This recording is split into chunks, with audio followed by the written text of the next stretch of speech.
Hello students, welcome to my YouTube channel, my e-blackboard.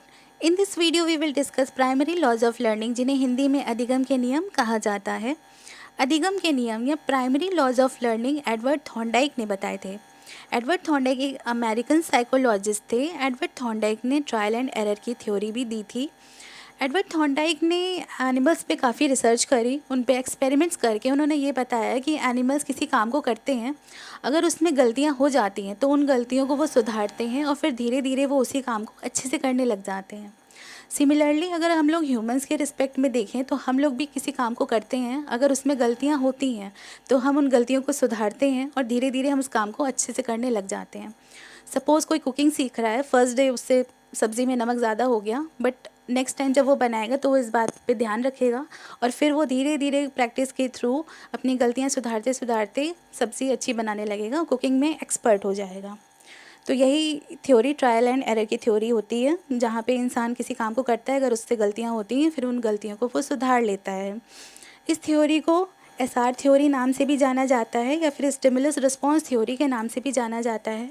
इसको theory of connectionism भी कहा जाता है। थॉर्नडाइक ने एक बुक लिखी जिसका नाम था एनिमल्स इंटेलिजेंस। थॉर्नडाइक ये बताते हैं कि लर्निंग तभी इफ़ेक्टिव होगी जब स्टिमुलस और रिस्पॉन्स का बॉन्ड स्ट्रॉन्ग होगा।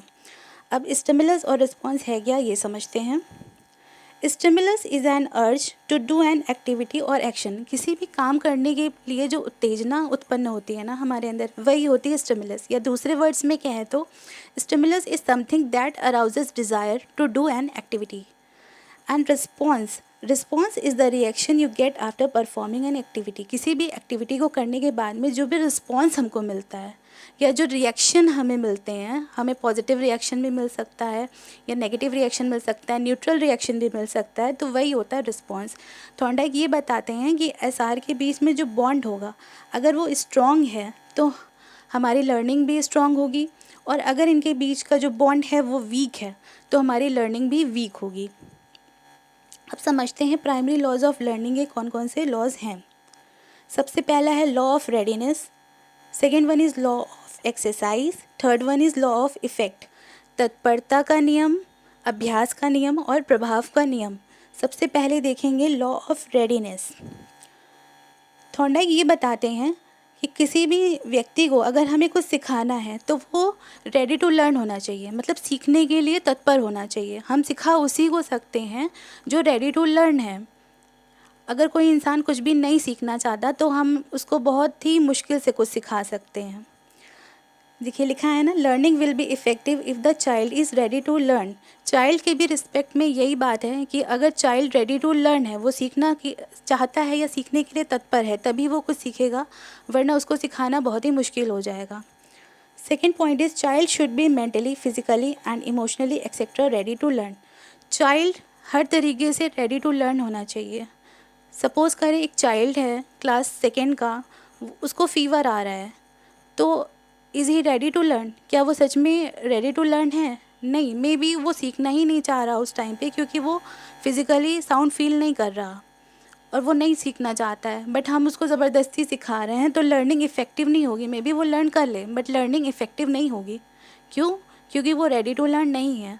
और हो सकता है कि कोई स्टूडेंट है जो कि इमोशनली फिट नहीं है, उस टाइम पे इमोशनली साउंड नहीं फील कर रहा, वो बहुत ही ज़्यादा इमोशनली डिस्टर्ब है, तो क्या वो रेडी टू लर्न है? नहीं। तो वो इफ़ेक्टिवली नहीं सीखेगा, वो अच्छे से किसी लेसन को नहीं सीख सकता। इसके लिए टीचर्स को क्या करना चाहिए? सबसे पहले तो टीचर्स को बच्चों के बारे में समझना चाहिए कि वो रेडी टू लर्न है या नहीं। अगर बच्चा किसी चीज़ में इंटरेस्टेड नहीं है, सपोज़ हम कोई सब्जेक्ट पढ़ा रहे हैं, कोई कंटेंट लेके जा रहे हैं क्लासरूम में, अगर वो बच्चा इंटरेस्टेड नहीं है पढ़ने में तो वो बच्चा नहीं पढ़ेगा। इसलिए हमें टॉपिक को इंटरेस्टिंग बनाना चाहिए, बच्चे को रेडी टू लर्न करना चाहिए, उसको तत्पर करना चाहिए, उसको उसके अंदर क्यूरियोसिटी बनानी चाहिए ताकि वो लर्न करने के लिए रेडी हो। ऐसे एग्जाम्पल अगर हम लोग अपनी रियल लाइफ से लेते हैं, सपोज़ हमारा ब्रेकअप हो जाए, हमारी लड़ाई हो जाती है, तो हम इमोशनली साउंड नहीं फील कर रहे होते हैं, हम लोग इमोशनली डिस्टर्ब हो जाते हैं। उस टाइम पे हम लोग को कुछ भी सही से समझ में नहीं आता, हम लोग उस टाइम पे रेडी टू लर्न नहीं होते। वैसे ही चाइल्ड के साथ भी ऐसे ही होता है। अगर चाइल्ड भी किसी इमोशनल अप्स डाउन से जा रहा है तो वो रेडी टू लर्न नहीं होगा। तो हाँ, हो सकता है कि वो अच्छे से ना सीख पाए किसी लेसन को। इसलिए रेडी टू लर्न होना चाहिए चाइल्ड को, मतलब सीखने के लिए तत्पर होना चाहिए। फिर देखते हैं law of exercise. Law of exercise, हाँ, लॉ ऑफ एक्सरसाइज ये कहती है learning will be effective if the learn activity is repeated again and again. अगर लर्न एक्टिविटी को हम लोग बार बार रिपीट करेंगे तो हमारी लर्निंग इफ़ेक्टिव होगी। अगर हमने लर्न एक्टिविटी, सपोज़ हमने कुछ भी करना सीखा, अगर हम उसको बार बार रिपीट करेंगे तो हमारा जो एसआर का बॉन्ड होता है ना, वो स्ट्रॉन्ग हो जाता है और हमारी लर्निंग क्या हो जाती है, इफ़ेक्टिव हो जाती है। अब जैसे एग्जांपल लेते हैं, हमने टाइपिंग करना सीखा, फर्स्ट डे हम गए टाइपिंग सीखने, 3 मंथ्स के बाद हमने टाइपिंग में बहुत ज़्यादा स्किल्ड हो गए, हमने टाइपिंग बहुत अच्छे से सीख ली। तो क्या हुआ, हमारा एसआर का बॉन्ड स्ट्रॉन्ग हो गया। उसी चीज़ को प्रैक्टिस करते करते हमारा ये जो बॉन्ड है स्ट्रॉन्ग हो गया और हमारी लर्निंग इफ़ेक्टिव हो गई। अब हमें टाइपिंग बहुत अच्छे से आ गई। और हमने या कोई दूसरी एक्टिविटी सीखी, उसको हम अगर डेली रिपीट कर रहे हैं तो हमें वो और अच्छे से आएगी। क्यों? क्योंकि एसआर का बॉन्ड स्ट्रॉन्ग हो गया, मतलब स्टिमुलस और रिस्पॉन्स का बॉन्ड स्ट्रॉन्ग हो गया है, इसलिए लर्निंग इफ़ेक्टिव हो जाएगी। इसके 2 सब लॉज हैं, law of use and law of disuse. Law of exercise के कौन से 2 सब लॉज हैं, एक है लॉ ऑफ यूज़, दूसरा है law of disuse. Law of use ये कहता है अगर हम लोग कोई चीज़ फ्रिक्वेंटली प्रैक्टिस करते हैं, उसको यूज़ में लाते हैं, सीखी हुई एक्टिविटी को, सीखे हुए लेसन को अगर हम लोग फ्रिक्वेंटली प्रैक्टिस करते हैं तो वो चीज़ हमें याद रहेगी, उस चीज़ को हम अच्छे से लर्न कर पाएंगे। और लॉ ऑफ डिसयूज़ कहता है अगर हमने कोई एक्टिविटी या लेसन सीखा, अगर हम उसको डिसयूज़ में ले आएंगे, मतलब हम उसको यूज़ नहीं करेंगे, उसको हम रिवाइज़ नहीं करेंगे, उसको हम प्रैक्टिस नहीं करेंगे, तो हम वो चीज़ भूल जाएंगे। एग्ज़ाम्पल, हमने 2-3 महीने टाइपिंग सीखी, हमें टाइपिंग बहुत अच्छे से आ गई, बट 2 to 3 ईयर्स हमने टाइपिंग बिल्कुल भी नहीं करी, हमने टाइपराइटर ही नहीं छुआ या कंप्यूटर ही नहीं छुआ। फिर 2-3 साल बाद हमने जब टाइपिंग करना शुरू किया तो हमारी स्पीड स्लो हो गई, हमें समझ ही नहीं आ रहा टाइप कैसे करें। तो ये कैसे हुआ, लॉ ऑफ डिसयूज़ से हुआ, क्योंकि हमने उस चीज़ की प्रैक्टिस छोड़ दी, वो चीज़ हमारी प्रैक्टिस में नहीं रह गई, हमने फ्रिक्वेंटली उसको नहीं किया, डेली नहीं किया, तो वो चीज़ हम करना भूल गए। इसके लिए टीचर्स को क्या करना चाहिए, अगर टीचर क्लास में पढ़ा रहा है तो जो भी लेसन वो पढ़ा रहा है उसके बेसिस पे जो एक्सरसाइजेज होती हैं ना, वो बच्चों को करवाते रहने चाहिए। लाइक हमने बच्चों को एडिशन सिखाया, तो एडिशन की एक्सरसाइज हमें बच्चों को करवाते रहना चाहिए और उसको रिवाइज़ भी कराना चाहिए बच्चों को। ये नहीं एक बार पढ़ाया छोड़ दिया, नहीं, उसको फिर से हमें रिपीट कराना चाहिए, रिवाइज़ कराना चाहिए।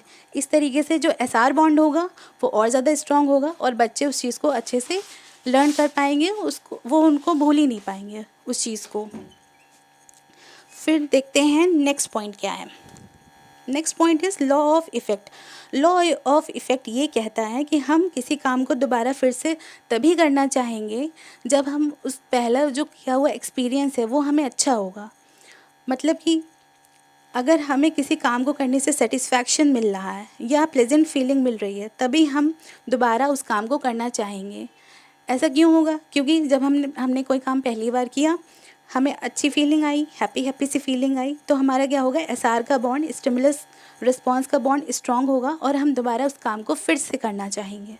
लेकिन अगर हमने कोई काम किया, उससे हमें डिससेटिस्फैक्ट्री फीलिंग मिली, अनप्लेजेंट फीलिंग आई हमारे अंदर, तो एसआर का बॉन्ड होगा वो वीक हो जाएगा।